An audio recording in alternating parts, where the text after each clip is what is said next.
Bemorimiz 67 yoshdalar. Bizga bo'yin sohasida og'riqda yelka, qo'l sohalariga uzatilishi, kurak sohalarida og'riq, qon bosimi oshishi, uyqusizlik shikoyatlari bilan kelishgan. Hozir qanday ahvolingiz, xola? Hozir yaxshi. Rosa yaxshi.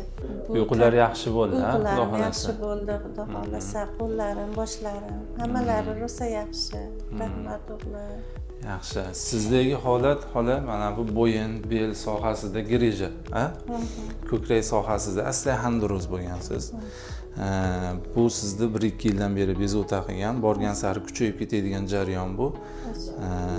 Sizda mana shu bo'yindagi osteoxondroz, protruziya, grija holatlari mana shu qo'lingizga og'riq bergan. To'g'ri, hozir belingizda uncha shikoyatlaringiz bo'lmagan, lekin bo'yingizdagi asosiy shikoyatlar bo'lgan. Bo'yindagi muammo belga qaraganda jiddiyroq hisoblanadi.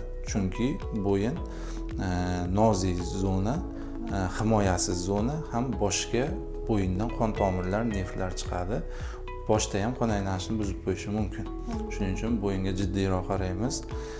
Bundan keyin ham yozib berilgan dorilarni vaqtida ichasiz, rejim qilasiz, mashqlarni bajarib turasiz, xudo xolasa yaxshi yuraverasiz. Orada bir ko'rikka kelib turasiz, har bir oy, 2 oyda ko'rib turamiz sizni, ko'rishib turamiz.